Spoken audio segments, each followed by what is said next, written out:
Good. Listen, Ken and I are really excited about this Saturday's big district matchups down there at Troy. It all starts Saturday morning with our hometown Russia Raiders, Jim. They take on the Covington Lady Bucks at 11 a.m. And these are two teams that met previously during the regular season. Ken and I just talked about this a little bit. Russia's first-year head coach, Andy Timmerman, has done a wonderful job for the Raiders. What do you like about this matchup?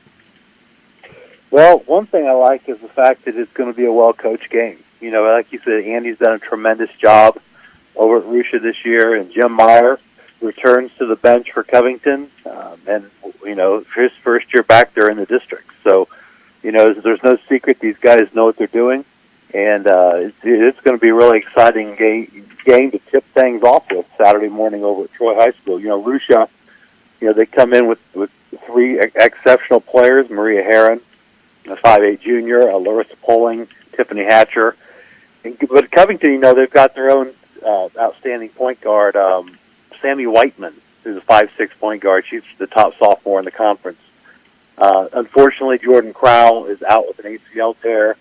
And Lexi Long, she had a really big day in the first game of sectionals against Miami Valley to help them advance. So, it's going to be a great way to start this triple header at Troy on Saturday between Russia and Covington.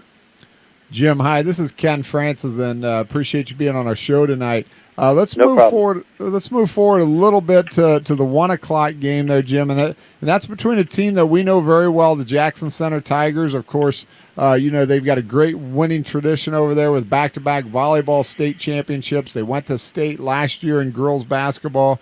And this year they're taking on the Cincinnati Christian Cougars, a team that comes in with a overall record of 11-13. I got to be honest with you, don't know anything about this team, but on paper it sure looks like Jackson Center is going to have the upper hand here. What can you tell us about this game? Yeah, there's no question about that. Being a Final Four team last year for Jackson Center with Cassie Meyer coming back, there's no question they're going to be the favorites in this game. Cincinnati Christian pulled off a couple of nice wins to get to this point. They have an exceptional freshman by the name of Lyric Harris, who's a 5'11" point guard, averaged about 10 points a game. They also have a post player, a junior, about 6 foot tall, Grace Edmondson, who's averaging nearly a double-double with 10 points and about 9.7 or 8 rebounds a game. They are the only team coming in with a losing record, but, as you and I both know, it's not necessarily how many you win, it's when you win, and, every year it seems like there's somebody who gets hot that kind of takes people by storm. But that being said, I totally agree with you that Jackson Center should have the upper hand pretty clearly in this game if they come out and play their game on Saturday.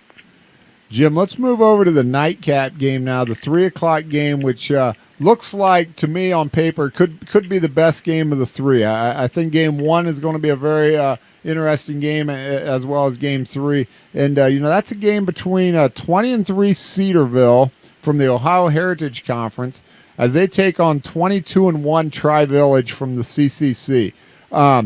Jim, you probably follow these two teams maybe a little more than what we do, but folks over here in the Shelby County League and in the MAC, we tend to step up to the challenges of these other conferences. Are these teams legit, or how do you feel about these two teams? Because the folks over here in MAC country and Shelby County League country think we'll be glad to take them on. Yeah, in the past, Tri-Village has played pretty well and put up a good fight against, like, the Versailles and the Fort Recoveries of the world. Although this year, Versailles took it to them pretty good. It's definitely a different type of ball playing in the MAC. And Shelby County League, for that matter, as well. Even though they don't have your usual Fort Loramie and Anna at this point in time, at this stage of the game, they're still proven to be a very good league. Allie Downing is the best Division IV player in Southwest District, regardless of what league you're in. She should have them ready to go for Tri-Village on Saturday. Cedarville, they got a 5'11" junior, scored her 1,300th point. She has about 1,300 points. Izzy Bolander. Maggie Coe comes in, a sophomore point guard. Haley Melton, another 1,000-point scorer, who's a senior player for Cedarville. But Tri-Village, it's going to be interesting to see how they step up, because they've been to this point before. You know, they finished near the top of the AP rankings. You know, they have Danica Mann, a post player, scored her 1,000th point as well. Emma Prince, only a sophomore. They have not been playing. There's no secret. They have not been playing their best basketball lately. But they look to try to kick it into gear as they head into district. Jim, you know that I want to go back and talk about finally that the winner of that Russia Covington game, of course, meets up with an opponent from the Wapak district. They're playing a couple district semi games on Thursday as number 2 Upper Scioto Valley takes on number 3 Marion Local, and number 1 Minster plays next door neighbor number 4 New Bremen. Who's going to come out of that mayhem and play the Russia Covington winner? If I had to pick one out of that group, which obviously is 4 talented teams, I would say Minster, based on their great schedule against a very tough schedule, I should say, after Christmas. Rosie Westerbeck's the best player in the MAC. She comes in as a senior with Courtney Prenger, a very difficult post player to stop, and only a sophomore. So I'd have to give Minster the edge out of those 4 teams to come down to Vandalia when its regional time starts here next week. Jim, I got to ask you one more question here before we let you go. And it's going to be a fun weekend, district championship weekend. I assume you're going to be watching girls basketball someplace. Where are you going to be at? And, what games are you looking forward to the most? Actually, I'll be 2 days. Friday, I'll be down at Mason for the Division II districts, which locally would include Tip City, Alter, the defending back-to-back state champs, Carroll, and Bellbrook. Then on Saturday, I will be at Troy to watch the 3 Division IV games over at the Student Activity Center at Troy High School.